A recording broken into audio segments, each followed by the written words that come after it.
Avec l'aide de Hachem, nous sommes dans la suite de notre cours de Gemara sur Beitza d'Afret Amud Aleph. Et la Gemara nous dit Ichni Safar les Ginato, donc d'Afret Amud Aleph en plein milieu de la page. La ligne commence par Moutar. Ichnis Afar les Ginato ou les Hurbato. Moutar les Chasodbo. Si quelqu'un avait introduit de la terre dans son jardin et dans sa ruine. Ici, nous avons compris avec nos amis, lorsque nous avons étudié l'autre jour, que le fait de dire Gina au Khurba, c'est qu'a priori l'utilisation pourrait être bien une utilisation de terreau, par exemple pour un jardin, bien évidemment, ou bien de terre de construction pour une ruine. Khurba, vous savez que ça veut dire une ruine, on connaît bien ce mot. Et alors, lorsqu'il avait préparé et fait entrer dans cet espace qui est un espace privé avec une prédisposition à une utilisation, avant le Yom Tov, Moutar lechasodbo, il aura le droit de recouvrir le sang avec pendant Yom Tov. Autrement dit, ce ne sera pas quelque chose qui sera mouktsé. Oui, si ce fil vous a gêné, moi aussi ça m'a gêné que ça vous gêne, donc j'essaie de le ranger, excusez-moi. Ah, bon, écoutez.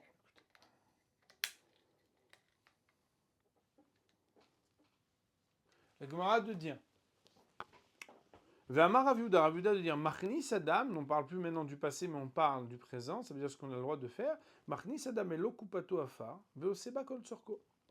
Il a le droit de prendre une coupe, une boîte dans laquelle il y a de la terre, et il la fait entrer chez lui, et il fait avec tous les besoins dont il a besoin pendant Yom Tov. Rashi Akadosh nous dit, il est un petit peu plus haut dans la page à l'intérieur, Ichni Safar. Vous l'avez ? Et nous avions dit l'autre jour que parfois le Rashi commente le titre et parfois le Rashi continue le titre, et je le dis à chaque fois, mais en fait c'est parce que c'est fondamental de faire ce distinguo. Et ici, lorsque le Rashi continue le titre, il nous dit Ichni Safar Arbe Bemakom Echad Letzorech Ginato Letzorech Churbato.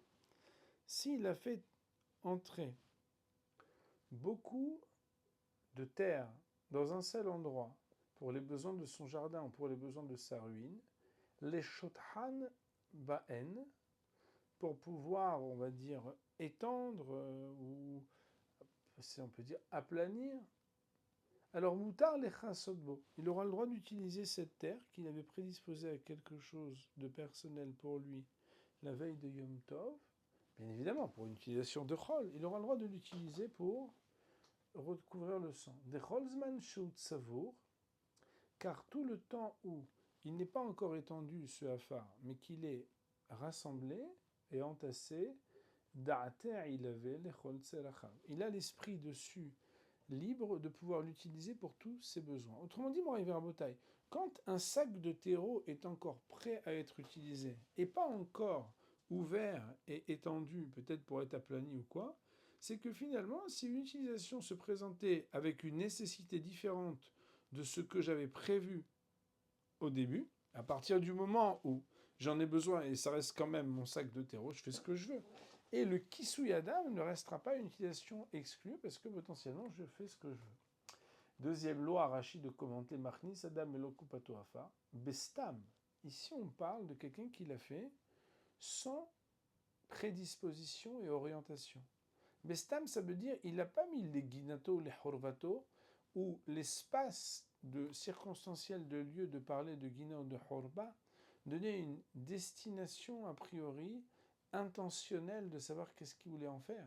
Alors qu'ici on dit le gars il a le droit de prendre une boîte de terreau et de le rentrer à la maison stable. L'autre jour on avait rigolé quand j'avais dit chérie, j'ai acheté un peu de terreau, pourquoi ? Bah écoute, je sais pas, j'en ai acheté 1 kilo, je le rentre à la maison. Hein. Ok, très bien, mets-le là. Bon. ונותנו במקום אחד ועושה בכל צלחה, ולא אמרינן בטלה לגבי קרקע הבית על ידי דזוטרה. Et on ne va pas dire qu'à partir du moment où c'est une petite quantité par rapport au sol et à la terre de la maison, je vous rappelle qu'à l'époque les gens vivaient dans des maisons où le sol était en terre, mais il y aura une possibilité d'utiliser. Donc on voit ici qu'il y a d'un côté un texte qui dit Ichni Safar, et Rav Yehuda de dire que même on a le droit de le faire entrer sans avoir une destination. Alors bien sûr, c'est vrai que là, voilà, alors une seconde. Je n'ai pas besoin de m'exprimer puisque la Gemara nous dit Darash Marzoutra. Marzoutra est venu commenter Mishme de Marzoutra Rabba. Au nom de Marzoutra Rabba, il semblerait que c'était son grand-père. C'est Marzoutra le Grand. Donc Marzoutra de dire au nom de Marzoutra Rabba. Veu, vous vous rappelez, Moraï Verabotaï, que Veu, dans un langage de halakha, veut dire et c'est à la condition que. Veu, et c'est à la condition que. Sheyihed lo keren zavit. Qui lui a désigné un coin pour lui. Autrement dit, c'est vrai que de manière anonyme, on pourrait encore en disposer aussi. Et il n'y a pas une nécessité absolue d'avoir désigné une utilisation déjà pour pouvoir l'utiliser pour une deuxième utilisation. Mais par contre, il faut qu'il y ait une désignation au moins spatiale pour le laisser dans un endroit en particulier. Rashi Akadosh nous dit Veu sheyihedla. C'est quoi de mettre dans un coin Velo shetaha. Et il ne l'a pas étendu. Ça veut dire qu'il n'a pas ouvert le sac ou il n'a pas répandu. De muchamilta de letzrachav kabaela. Car alors il devient apparent et manifeste que c'est parce qu'il veut le laisser à disposition pour les besoins. Et Rashi nous dit, attention, si vous étiez là il n'y a pas longtemps, au début du Davhet Amud Aleph, il dit Rashi, bien évidemment, tout ce dont on parle, Ube'afar tihoar ka'amar, she'enno mechusar, lo hafira, velo ketisha, la achana. Et on parle toujours d'une terre qui est molle, qui est souple, et qui ne nécessite ni d'être creusée, ni d'être effritée ou battue, ou je ne sais pas comment on appelle ça, pilée, seulement d'être, comment on appelle ça, préparée. Et c'est la raison pour laquelle Agma nous dit, quand quelqu'un donc a fait entrer dans un endroit pour une utilisation A, étant donné que pour l'instant, il n'en a pas fait ni une utilisation A ni une utilisation B, il a utilisé pour l'utilisation B qui s'appelle recouvrir le sang. Et l'homme a même le droit a priori de faire entrer, c'est-à-dire de prendre de la terre, et qu'on verra un jour peut-être dans le Siman Shinchet, article 308 du Shulchan Aruch, où beaucoup d'alinéas parlent de Moukhtse, ou un objet, comme je l'ai dit la dernière fois avec la pierre, là, etc., qu'à partir du moment où on prédispose quelque chose, on désigne quelque chose à une utilisation potentielle, alors il sort de l'état de Moukhtse pour pouvoir être utilisé. Et la Gemara, pour l'instant, pose cette loi à laquelle la Gemara objecte à présent un autre texte. Mais on objecte, en général, quand on objecte, l'objet qu'on va objecter après va dire le contraire de ce qu'on a vu avant, sinon ça ne va pas. Koi en shochatim oto beyom tov veim shechato en mechasim et damo. Nous avions vu que pour pouvoir comprendre ce texte, il nous faut absolument dire que la shechita, l'égorgement, si on peut dire l'abattage rituel, je sais pas, j'aime pas trop ce mot-là, mais ça veut dire la shrita, c'est seulement pour les hayot et pas pour les behemoth. Pardon, la mitzvah de Kisou Yadam, pardonnez-moi, Rabotai, c'est très grave. La mitzvah de Kisou Yadam est uniquement pour les hayot, pour ce qui est qualifié comme une bête sauvage, et pas pour les behemoth. Et pas pour les bêtes qui sont qualifiées comme BMA, qui, on peut dire bêtes apprivoisées, mais en tout cas, ça veut dire pas les bêtes qui sont qualifiées comme sauvages. Dans la Torah, il y a les hayot et les behemoth, haya ou behema. Il ne faut pas confondre haya avec haya. Quand il y a un point dans le yud, ça veut dire que c'est une sage-femme. Et haya, c'est un animal sauvage. Il faut faire très attention à ces distinctions en bouteille, bien évidemment. En tout cas, pour comprendre ce texte, on va quand même maintenant dire que koi, qui est une espèce animale rare, originale, d'ailleurs je ne sais pas le traduire en français, mais ne regardez pas sur Google ou ChatGPT, ça me fait toujours de la peine d'imaginer que c'est eux qui vont nous apprendre à traduire, alors qu'en général, leur source de données n'est pas plus large que la nôtre. En tout cas, le koi, on n'a pas le droit de l'égorger à Yom Tov. Pourquoi ? Parce qu'on ne sait pas si c'est une bête sauvage ou une bête apprivoisée. Et étant donné qu'on va rentrer dans un safek, est-ce que oui, la mitzvah du kisouille incombe ou non, et qu'on avait vu que même les petites transgressions qu'on se permet le jour de Yom Tov, c'est parce qu'il y a la mitzvah de kisouille Adam qui est mise à de la Torah. Mais ça, c'est uniquement quand on est sûr qu'on doit l'appliquer. Mais quand on n'est pas sûr qu'on doit l'appliquer, alors s'exposer à une transgression qui demande des permissions particulières, alors qu'on n'est pas sûr qu'on doive appliquer cette mitzvah, c'est un problème. Par contre, ça c'est a priori, on n'a pas le droit de l'égorger. Veim shechato, mais si quelqu'un l'a déjà égorgé, ce koi, en mechassim et damo, on ne recouvrira pas son sang. Pourquoi? Parce que c'est pas sûr que Behemet, on ait la mitzvah de le faire. La Gemara elle dit vei ita, et si c'était comme tu le supposais, autrement dit, si c'était comme supposé, regardez Rashi Akadosh 4 lignes plus bas, Vei mita, et si c'était comme supposé, de yesh afar chez Mouchan lechol tzorke adam, alors afilu behema l'irseye. Vei ita l'irseye. Et si jamais c'était comme supposé, nous dit Rashi, qu'il y a une terre qui est prédisposée à toutes les utilisations de l'homme, toutes les utilisations, c'est pas pire, comme ils disent les Canadiens, si tu vas faire le kisouy Adam, que si tu veux l'utiliser pour n'importe quoi.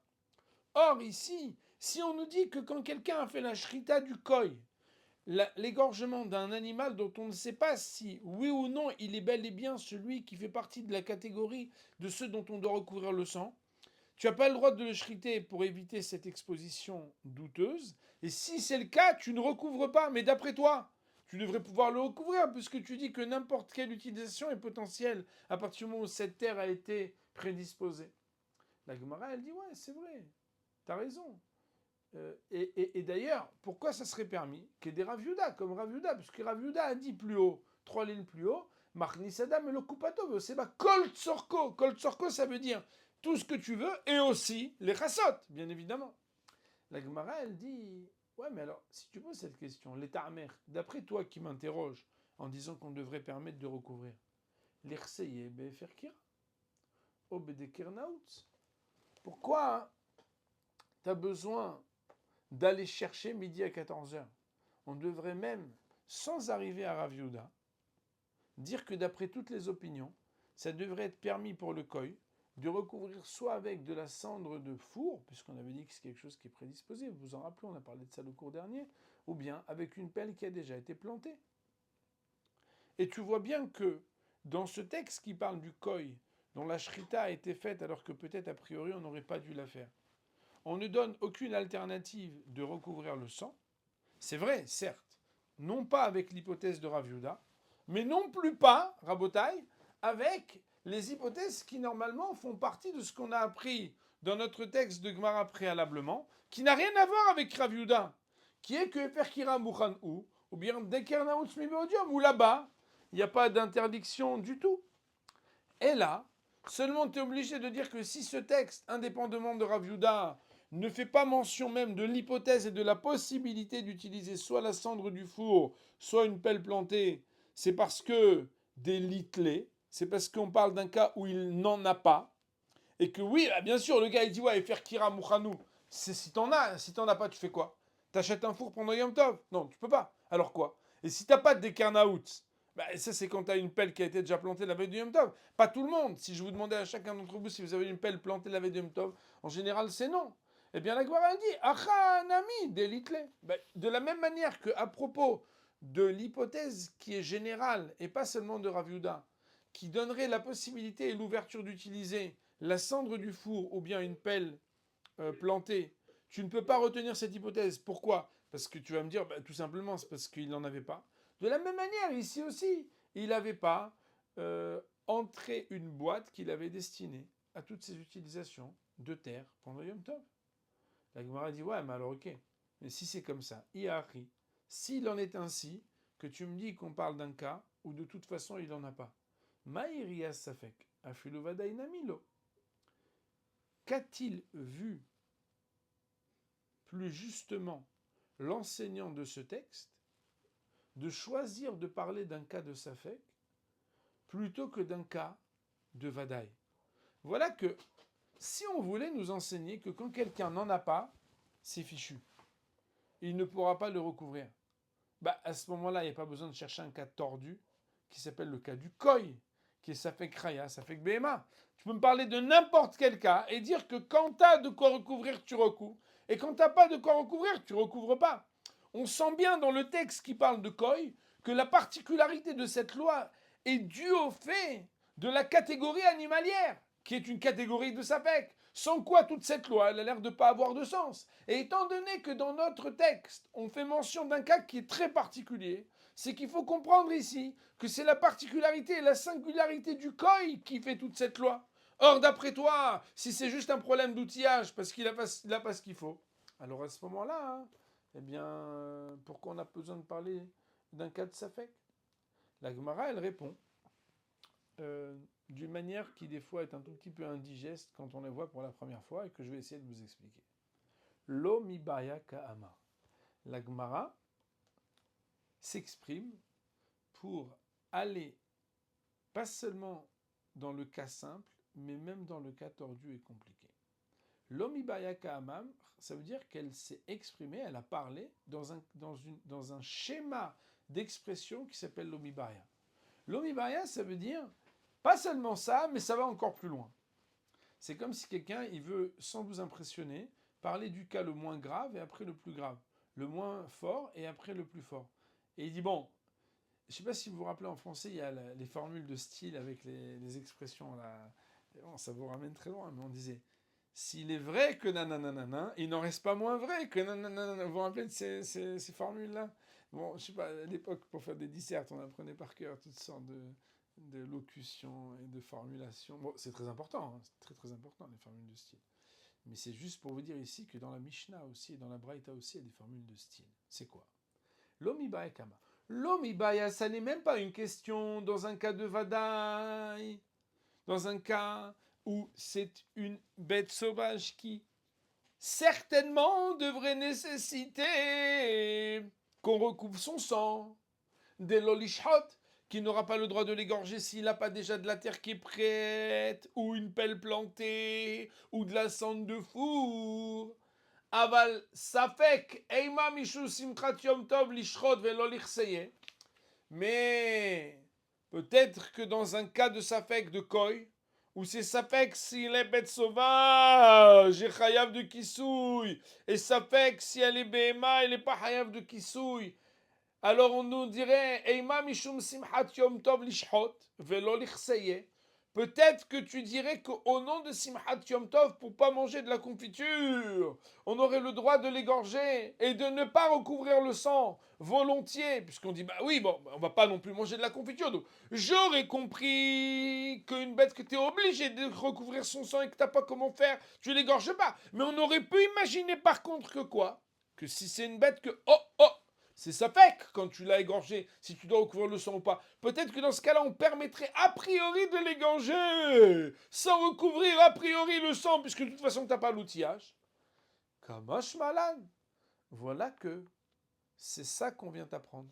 Que même dans un cas de Safek, quand tu ne disposes pas de quoi recouvrir, tu n'as pas le droit de l'égorger, même si à cause de ça, tu mangeras de la confiture à Yom Tov. Rabotai, je n'ai rien contre la confiture.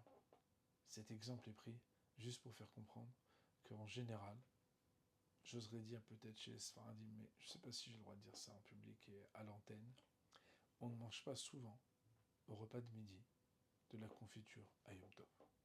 Chers juifs, je vous propose maintenant de regarder Rashi Akadosh. Ultamer, et d'après toi, l'Irseye Bedekanarut Subefer Kira. Dea Bediatana Bematintin de Mouchanou. Voilà que sans arriver au chidouche de Rav Yehuda avec la coupa que tu fais entrer, etc.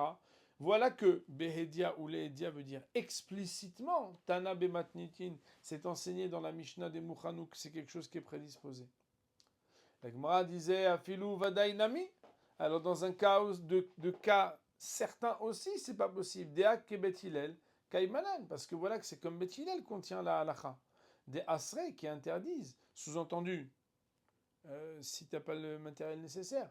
va filo bedieved, et même quand tu as déjà fait la shrita, belo de kernaoutz, quand tu n'as pas une pelle plantée, lomi bayakamar. Rachid explique.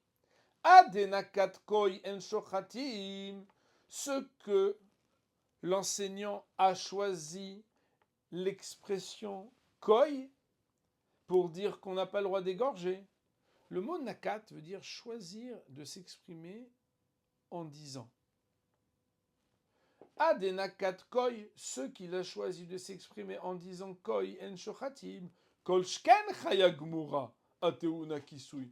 Ça veut dire que, a fortiori, une bête sauvage à 100%, c'est-à-dire sans doute, qui nécessite un kisui, ve'ueno yachol, et que lui ne peut pas recouvrir, non seulement un cas de vadaï, mais même un cas de safek.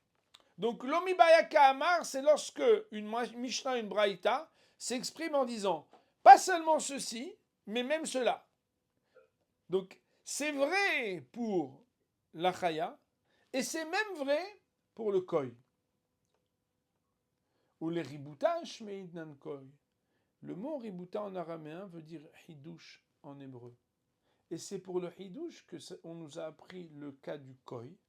Velomi ba'ya vadaï, mais ça n'est même pas une question pour le cas du vadaï. En définitive, Moraï Verabotaï, dans ce texte, on nous dit que ce qu'était l'hypothèse qui a été rapportée au nom de Rav Yehuda, à savoir qu'un homme a le droit, à partir du moment où il rentre une boîte avec de la terre chez lui, avant Yom Tov, il aura le l'utiliser pour toute situation qu'il veut. Elle n'est pas contrariée, cette braïta, par le texte que nous avons amené sur le cas du koi. Car étant donné qu'on a choisi le cas du koi et que on n'a pas proposé même d'utiliser les alternatives proposées par la Mishnah de Efer Kira Mouchan'ou, c'est parce que Al-Kor Hacha, tu es obligé de dire que dans ce cas, il n'a pas ni de pelle plantée, ni de cendre. Et donc, s'il n'a pas de pelle et de cendre, ça veut dire qu'il n'a pas non plus de boîte. Alors quel est le sens de ce texte qui nous dit qu'on parle du koi?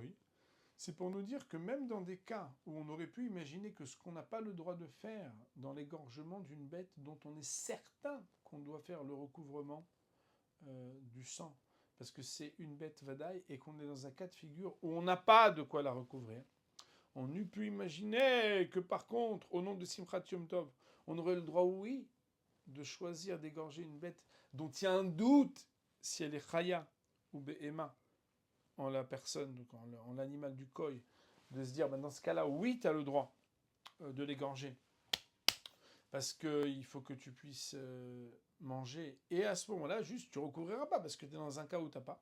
Car Mashpalad, on nous apprend que même si, et bien que, il s'agisse uniquement d'une bête qui soit Safek Chaya Safek Behema, à cause de l'importance du Kisui Adam, même Mishum Safek, on préférera ne pas manger quelque chose qui soit carné le jour de Yom Tov, plutôt que prendre le risque de manquer, même Misafek, à l'obligation de faire la misa du Kisui Adam.